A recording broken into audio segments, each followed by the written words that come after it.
नमस्कार, आप देख रहे हैं मनी मंत्र। मैं हूं आंचल गुलाटी गुंबर और इस एक खास अंक में आप सभी दर्शकों का बहुत बहुत स्वागत है। और अब बात करते हैं दीपावली को लेकर, और ख़ास तौर पर अगर हम धनतेरस की बात करें तो जिसमें सोना खरीदना शुभ माना जाता है।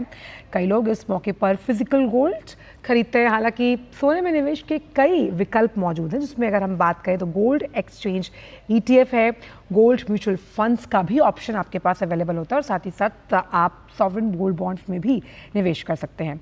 लेकिन अगर आप भी इस दिवाली फिजिकल गोल्ड खरीदना चाहते हैं या फिर सोने में निवेश को अपने पोर्टफोलियो में शामिल करना चाहते हैं, तो ये आधे घंटे का शो आपके लिए बहुत ज़्यादा महत्वपूर्ण होने वाला है, क्योंकि इसमें हम जानेंगे कि बीते 3 सालों में अगर देखें तो गोल्ड ने कितना रिटर्न दिया और क्या ये स्टॉक मार्केट से ज़्यादा यानी कि इक्विटी से ज़्यादा आपके लिए बेनिफिशियल साबित होगा या नहीं। विशिष्ट मेहमान हमारे साथ जुड़ेंगे, लेकिन अगर आप कुछ भी सोने से निवेश को जो जानकारी है उससे जुड़ी चाहते हैं तो आप इन नंबर्स पर कॉल कर सकते हैं। नंबर्स हैं 23387031 और दूसरा नंबर है 23097670। लेकिन आगे बढ़ने से पहले और मेहमान से आपका तारुफ कराने से पहले आइए समझते हैं कि सोना आखिर इतना सोना है क्यों। हालांकि हम सभी जानते हैं भारतीयों की धनतेरस पर सोना खरीदने की एक बहुत पुरानी परंपरा है। 2023 में अगर हम बात करें तो धनतेरस पर लोगों ने जमकर खरीदारी की। 30,000 करोड़ रुपए तक का सोना खरीदा गया। और खरीदारी करते समय सोने की शुद्धता हम जानते हैं कि हॉलमार्क से जांची जाती है, BIS मार्किंग होती है। लेकिन अगर हम अलग ऑप्शंस की बात करें तो गोल्ड ETF ने भी पिछले कुछ सालों में बेहतरीन रिटर्न दिया है। और गोल्ड ETF क्यों इतना इंपॉर्टेंट और क्यों इतना सेफ माना जाता है, क्योंकि इसकी स्टोरेज या सिक्योरिटी के लिहाज से निवेश का एक बेहतरीन विकल्प है। बीते 1 साल में सोने की कीमतों में हमने 40% के आसपास बढ़ोतरी देखी और चांदी की कीमतों में भी 44% से ज़्यादा का उछाल दर्ज किया गया है। तो लब्बो-लुबाब यही है कि चाहे सोना कितना भी अपनी ऊंची कीमत बनाकर रखे, लेकिन लोगों को ये बहुत भाता है। और कितना रिटर्न दिया है इसने और क्या आने वाले सालों में निवेश कर लोग इससे मुनाफा उठा सकते हैं, इस पर बात करने के लिए बेहद खास मेहमान हमारे साथ स्टूडियो में मौजूद हैं। FK जिंदल साहब, Boolean market expert and chairman Jindal group of companies, आपका बहुत बहुत स्वागत है। आपके साथ लगातार चर्चा होती रहती है। और आकांक्षा गुप्ता, डायरेक्टर SMC गोल्ड, आपका भी बहुत बहुत स्वागत है। तो जिंदल साहब, सबसे पहले आपसे शुरुआत करते हैं। अगर हम पिछले धनतेरस की बात करें तो उसका फ़ायदा लोग इस साल उठा रहे हैं। क्या अभी जो कीमतें हैं फिजिकल गोल्ड या फिर गोल्ड ETF एक बहुत बेहतरीन ऑप्शन रहेगा आने वाले एक लॉन्ग टर्म अवधि के लिए निवेशक के पोर्टफोलियो के लिहाज से? मैं 30 साल से इस व्यापार में हूँ, गोल्ड के व्यापार में, और मैंने देखा है कि हमेशा ही खरीदना इसको फ़ायदेमंद रहा है। और उसी बना पे मैं कह रहा हूँ कि पिछले साल जो खरीदा और अभी भी आने वाले कम से कम 2 साल तो मैं इसको बहुत अच्छा नॉर्थ की तरफ जाते हुए देखता हूँ, उसके प्राइस को चढ़ते हुए देखता हूँ जी।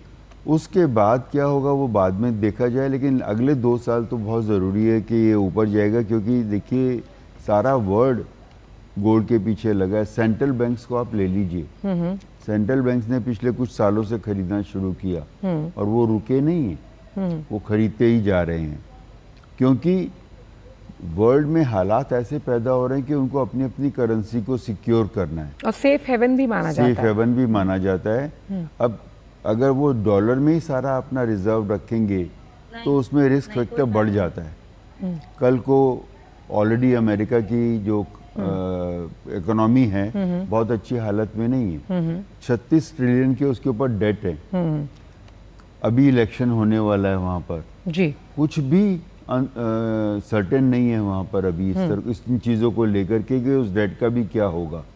तो बेहतर है कि आप अपने रिस्क को मैनेज करके चलें। देशों के लिए भी बहुत ज़रूरी है, और सभी देशों ने, चाहे वो रशिया हो, चाहे चाइना हो, चाहे वो इंडिया हो, बड़े देशों की भी मैं बात करूं तो सब ने अपने अपने रिजर्व्स बढ़ाए हैं और वो कंफर्टेबल महसूस कर रहे हैं गोल्ड में रिजर्व बढ़ाने की वजह से। जियोपॉलिटिकल आप देख रहे हैं हालात, आज सुबह भी ये जो खबर आया है इजराइल का, ये सब बहुत अच्छी खबरें नहीं है, लेकिन हमें इनको एक्सेप्ट करना पड़ेगा कि मिडिल ईस्ट में और ये जो हालात हैं बहुत अच्छे नहीं है। और उससे पहले यूक्राइना और रशिया का आप देख रहे थे। ये कॉन्फ्लिक्ट जो चल रहे हैं ये किस करवट बैठेंगे कुछ कहा नहीं जा सकता। तो इन सब चीज़ों को देखते हुए कंजम्पशन देखिए बहुत बढ़ रहा है गोल्ड का, और इंडिया और चाइना में दोनों जगह पे कंज्यूमर्स को बहुत ज़्यादा उसमें इंटरेस्ट आ रहा है और वो अपना पोर्टफोलियो डाइवर्सिफाई करें गोल्ड के अंदर जी। तो वो भी ऐड कर रहा है ग्लोबल इन्फ्लेशन से बचने के लिए भी। इन सब चीज़ों का सोल्यूशन लोग गोल्ड में ढूंढ रहे हैं क्योंकि गोल्ड एक परमानेंट सोल्यूशन देता है और बरसों से ट्राई किया गया सोल्यूशन गोल्ड देता है। हमारे साथ आकांक्षा जी वो मौजूद हैं। आकांक्षा जी, एसेट मैनेजमेंट और रिस्क एपिटाइट को देखते हुए गोल्ड हमेशा से एक अट्रैक्टिव कॉल रहा है तमाम निवेशकों के लिए, और अब जो रिपोर्ट्स हम देख रहे हैं उसमें ये है कि भाई इक्विटी मार्केट से ज़्यादा रिटर्न गोल्ड ने दिया है, तो उस लिहाज से फिजिकल फॉर्म ऑफ गोल्ड की कीमतें अभी दिवाली से एक हफ्ता पहले थोड़ी नीचे आई हैं। आपकी क्या कॉल रहेगी सोने को लेकर आने वाले सालों के लिए? आने वाले सालों के लिए जैसे अभी हमने देखा पिछले साल से इस साल में भी सोने के भाव में काफ़ी उछाल है, और जैसे कि जिंदल साहब ने भी कहा कि एक जो मुख्य कारण है वो वॉर भी है, तो आने वाले साल में तो मुझे लगता है कि गोल्ड के प्राइस में उछाल ही आएगा। देखिए ये अभी जो 2 या 3 दिन में थोड़ी सी गिरावट आई है, ये एक तरीका है मतलब प्राइस का ऊपर नीचे होना, पर इसका ये मतलब नहीं मैं समझती हूँ कि बहुत ज़्यादा जो है इसमें गिरावट आएगी। सोने में गिरावट नहीं आएगी, सोना बढ़ेगा ही अगले 1 या 2 साल तक। और अगर मैं बात करूं निवेश की, तो ETF जो ऑप्शन है वो बहुत ही अच्छा ऑप्शन है। उसमें हमें क्या है, काफ़ी प्रकार के हमें ऑप्शन मिलते हैं इन्वेस्टमेंट के, क्योंकि जब हम सोना खरीदते हैं तो उसको रखने का जो एक रिस्क रहता है कि एक अमाउंट होता है कि हमें वही खरीदना पड़ेगा, पर यहाँ पे हमें बहुत ही प्रकार के ऑप्शंस मिल जाते हैं अगर हम ETF के लिए जाते हैं। जी जिंदल साहब, एक बहुत इम्पॉर्टेंट जो पॉइंट उभर कर आता है जब हम सेफ हेवन या फिर इसकी सोने की बात करते हैं, वो ये है कि सोने में निवेश जो है, अगर हम पोर्टफोलियो बिल्डअप करने की बात करते हैं जिसमें हम कुछ अगर पैसा अलग अलग सेक्टर्स में लगाते हैं तो कुछ पॉइंट ऑफ अमाउंट हम सोने के लिए रखते हैं, तो ये आपके पोर्टफोलियो को वेटेज तो देता ही है, कहीं ना कहीं एक सेंस ऑफ सिक्योरिटी भी प्रदान करता है। जिंदल साहब जी बिल्कुल बहुत ज़रूरी है, और पिछले सालों में मैंने देखा है कि लोगों को ये एक इन्वेस्टमेंट क्लास लगती है, एसेट क्लास लगती है, और अब तो और ज़्यादा ज़रूरी हो गया है। और लोगों का ये मानना है अब इस समय में कि अपने पोर्टफोलियो में 15% अंदाज़ा गोल्ड में अगर है तो वो अच्छा पोर्टफोलियो कहलाएगा। 15 से 20% भी जा सकते हैं, लेकिन 15% तो बहुत ज़रूरी है कि गोल्ड में होना चाहिए, तब वो उसको स्टेबल माना जाएगा। दूसरे प्रोडक्ट्स जो हैं बॉन्ड्स और स्टॉक्स वगैरह, उन सब के ऊपर नीचे के जो शॉक्स होते हैं उनको संभालने के लिए तो 15% से 20% अगर अब, पहले लोग 10% कहा करते थे इसी को, अब वो 15 से 20% पर आ गए। तो ये एक ऐसी एसेट क्लास है जो लगातार इनकम दे रही है और वो सेफ इन्वेस्टमेंट है आपकी।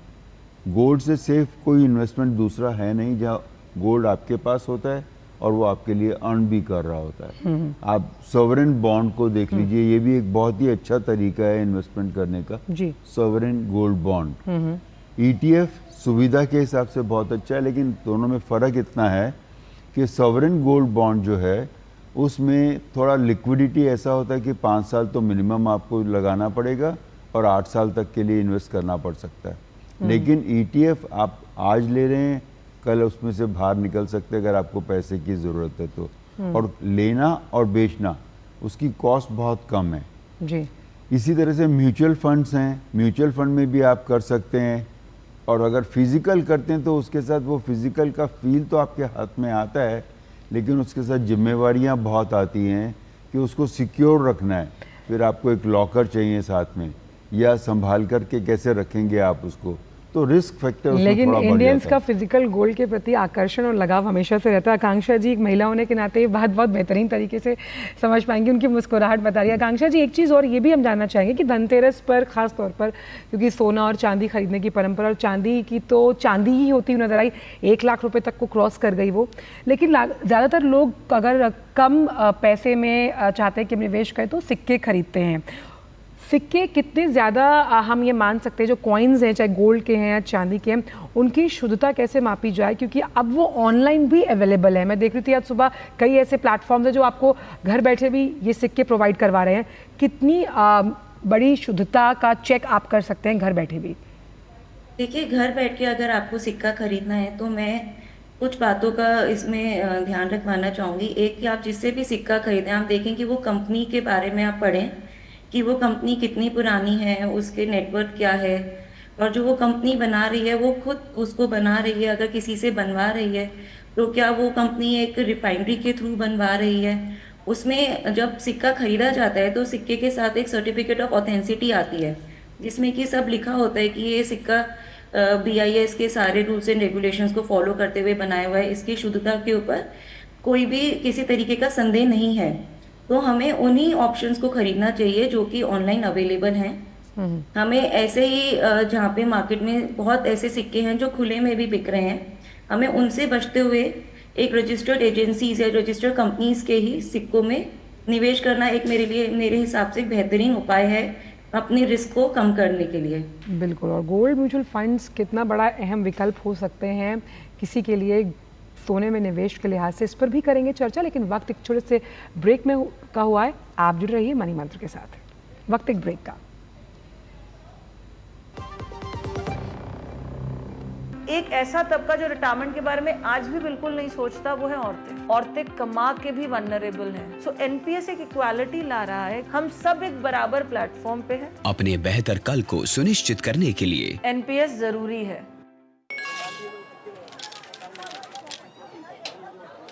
हम मूंगफली बेचते हैं, अपना अकल नहीं।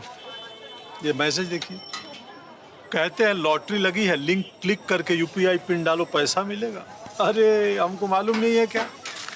इधर UPI पिन डाला, उधर पैसा गायब।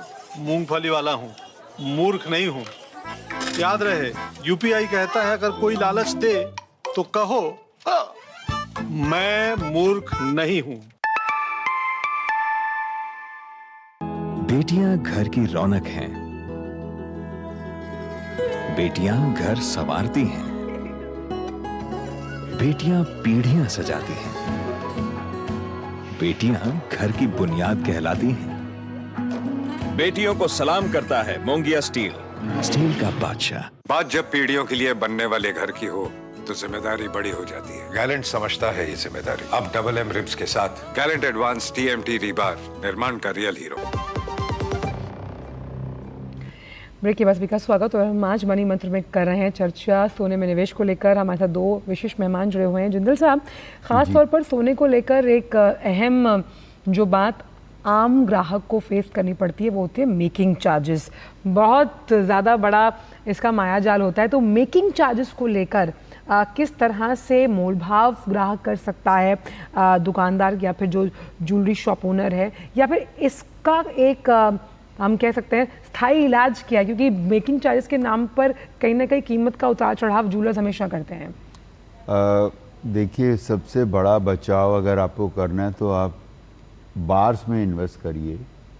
मेकिंग चार्ज कुछ नहीं लगेगा या ना बराबर होगा। उसमें जब आप खरीदते हैं और बेचते हैं तो उसकी जो कॉस्ट आती है या बेचने के वक्त रिकवरी होती है वो पूरी हो जाती है। लेकिन अगर आप ज्वेलरी बनाएंगे तो मैं समझता हूँ तो आप 15% तो आपके 10 से 15% तो उसमें चले जाएंगे। तो बचने का तरीका, अगर आप इन्वेस्टमेंट के लिए ले रहे हैं ना, फिर ज्वेलरी में मत जाइए, फिर आप बार लीजिए। बार में खर्चा जो है बहुत ही कन्वीनियंट है कि वो पूरा रिकवर पैसा आपका हो जाता है। लेकिन अगर आप 100 की ज्वेलरी लेंगे और बेचने के लिए जाएंगे तो 85 रिकवर हो जाएं या 80 रिकवर हो जाएं, वो आपके भाग्य पर है। दूसरी बात है कि मेकिंग चार्ज को लेकर के आपको पहले ही समझ लेना चाहिए कि किस तरह से वो मेकिंग चार्ज ले रहे हैं पर ग्राम के हिसाब से वगैरह, और आपको सूट करता है तो आप लीजिए। अगर आपने ज्वेलरी को पहनना है तो फिर तो आपको मेकिंग चार्ज देना ही पड़ेगा, फिर वो फ्री नहीं मिल सकती।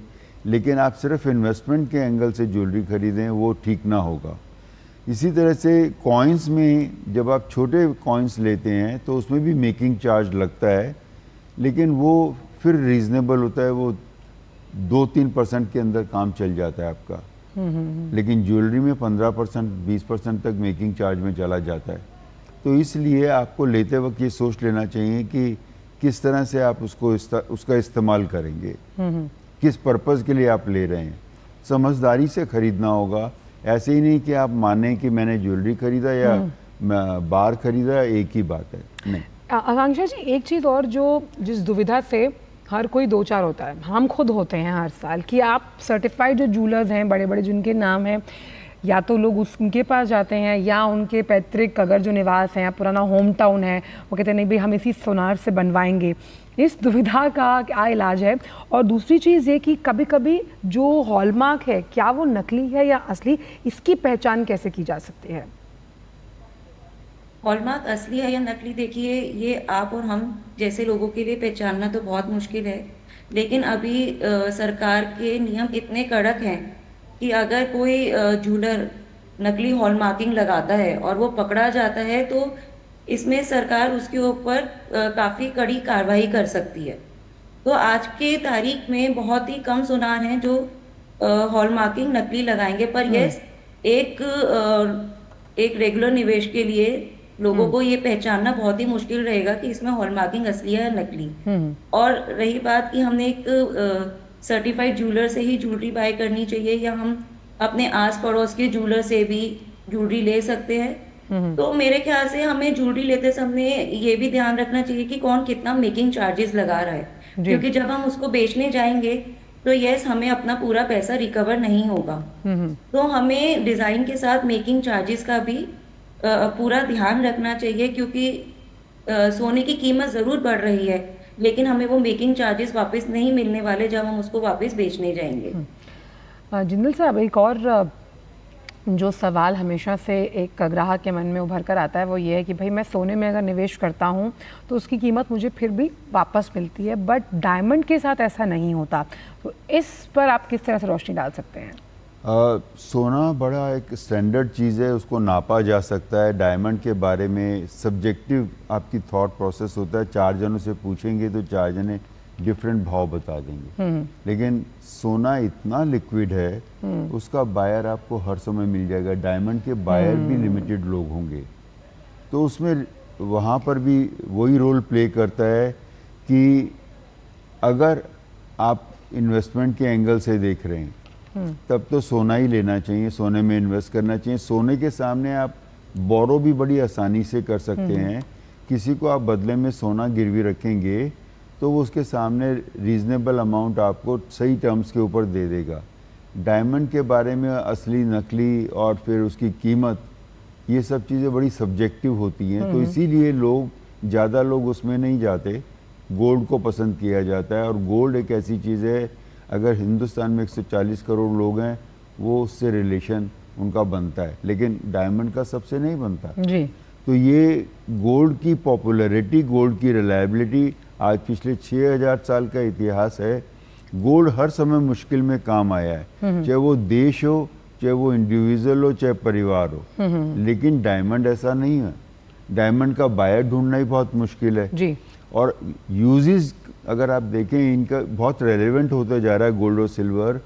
अब semiconductor, EV, solar, artificial intelligence, इन सब में इसका यूज़ बहुत बढ़ गया है। तो आने वाले समय में भी इनका यूज़ बढ़ेगा और इनकी रिक्वायरमेंट बढ़ेगी। ये भी एक वजह है कि आप एक तरफा इसमें ऊंचाई की तरफ जाते हुए इसको देख रहे हैं, क्योंकि इसका यूज़ बढ़ता जा रहा है। पहले यूज़ था कि आपने उठा के रख दिया, नहीं, इंडस्ट्रियल यूजेस अब बहुत ज़्यादा बढ़ गए हैं इसके। और फिर बोरोविंग टूल भी एक, जब मुश्किल पड़ती है तो संकट मोचन गोल्ड द्वारा होता है या सिल्वर द्वारा होता है। तो ये दोनों चीज़ें बहुत ही अच्छी हैं इन्वेस्ट करने के लिए, लेकिन मैं कहूँगा बार फॉर्म में। ये आपने बहुत अहम बोला कि बार फॉर्म में आप अगर निवेश करते हैं तो मेकिंग चार्जेस ना के बराबर है। आकांक्षा जी, क्योंकि यहाँ पर गोल्ड के अलग अलग विकल्पों को लेकर हम चर्चा करें, तो गोल्ड म्यूचुअल फंड्स को लेकर किस तरह का नज़रिया आपका है? गोल्ड म्यूचुअल फंड्स मुझे लगता है कि एक बहुत ही अच्छा एक विकल्प है, क्योंकि गोल्ड म्यूचुअल फंड में आप जितना मर्जी पैसा लगा सकते हैं, चाहे वो 1000 रुपये से लेके लाख रुपए हो, या आप आपका जितना पॉकेट अलाउ करता है आप उतना लगा सकते हैं। और उसके अलावा इसमें बहुत ही कम आपको प्रोसेसिंग फीस वगैरह देनी पड़ती है। ये बहुत ही एक सिक्योर ऑप्शन है और इसमें हमें गोल्ड रखने की जो रिस्क होती है अपने घर पे, हमारी वो रिस्क पूरी ख़त्म हो जाती है। ये इसका क्या है, पूरा का पूरा इवैल्यूएशन रहता है, हम जब मर्जी इसका भाव देख सकते हैं। तो ये बहुत ही एक अच्छा विकल्प है जिन लोगों को गोल्ड अपने घर में नया रख के केवल एज एन इन्वेस्टमेंट ऑप्शन देख रहे हैं। लेकिन मैं जिंदल सर की बात पे एक बात कहना चाहूंगी कि गोल्ड जो हमारा है वो गिरवी रखने के काम आता है। तो अगर हम इस हिसाब से सोच रहे हैं कि हमें सोना कभी आगे जाके गिरवी रखने के काम आ सकता है, तो एक आरबीआई की रेगुलेशन है कि हम उसमें बार्स नहीं रख सकते। तो अगर कोई व्यक्ति इस हिसाब से गोल्ड खरीद रहा है कि हाँ उसको कल को जाके उसके ऊपर लोन लेना पड़ सकता है, तो उस सिचुएशन में उसको एक विकल्प ध्यान रखना चाहिए कि उसके पास 18 कैरेट से लेके 22 कैरेट की ज्वेलरी फॉर्म में ही गोल्ड उसके पास होना चाहिए। बहुत अहम आपने कहा कि एक कैरेट को लेकर भी किस तरह से अगर जो ग्राहक है उसे गुमराह ना किया जाए जिंदल साहब, तो ये नॉलेज होने भी एक जागरूक निवेशक की पहचान है। कैरेट को लेकर किस तरह से हम इस मंच से जो ग्राहक है उनसे जागरूक कर सकते हैं? देखिए, मोटा मोटी 4% का एक कैरेट होता है। 24 कैरेट जो होता है वो 100% होता है और हर एक कैरेट के पीछे 4%। अगर 22 कैरेट है तो वो 91.6% के करीब गोल्ड प्योर है।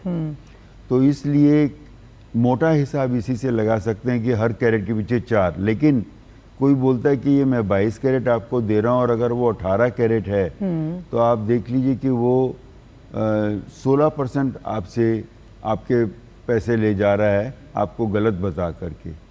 तो कैरेट का वो प्योरिटी से सीधा संबंध है। आप प्योरिटी देखें और उसी के हिसाब से पैसे देने चाहिए, बजाय कि हम 22% के पैसे दे रहे हैं और सामान 18-16 कैरेट का हो। तो कैरेट बहुत इम्पोर्टेंट रोल प्ले करता है। वो अगर वो पूछेगा सब दुकानदार को प्योर है सोना, हाँ प्योर है, लेकिन किस प्योरिटी का है वो इम्पोर्टेंट है जी। तो ये सब चीज़ें जब तक आम खरीदार जो है वो समझता है तब तक तो उसका काम हो चुका होता है अक्सर।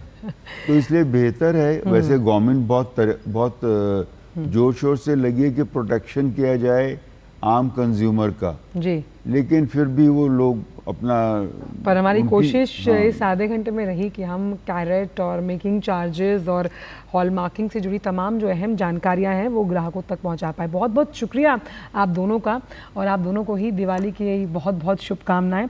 उम्मीद करते हैं सभी की दिवाली बहुत बहुत शुभ हो।